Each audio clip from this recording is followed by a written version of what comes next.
Selanjutnya, ratusan warga mengantre untuk mendapatkan paket sembako dengan harga jauh di bawah harga pasar. Dengan uang Rp50.000, warga Surakarta bisa membawa pulang beras, terigu, minyak, dan gula.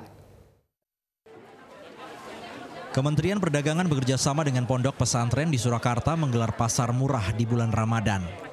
Bertempat di Ponpes Al-Qur'ani Solo, ratusan warga langsung menyerbu pasar murah yang menyediakan paket sembako dengan harga terjangkau. Pasar murah ini menyediakan berbagai kebutuhan pokok seperti beras, minyak, terigu, gula pasir maupun sirup. Senang juga buat hari raya. Ibu tadi membayarnya berapa? 50. Senilai berapa, Bu? Ini 100 lebih. Itu apa aja, Ibu? Ini gula, beras, sirup, gandum.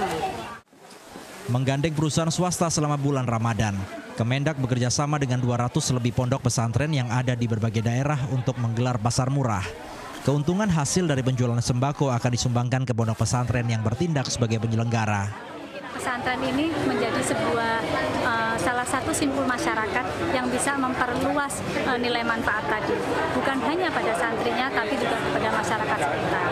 Jadi setelah nanti barang itu dijual, sembako ini dijual, ditebus dengan kupon seharga Rp50.000. Nah, hasil dari penjualan atau penukaran kupon tadi, Rp50.000 kali sekian paket ya, itu kemudian disumbangkan oleh perusahaan swasta, itu disumbangkan kepada pesantren.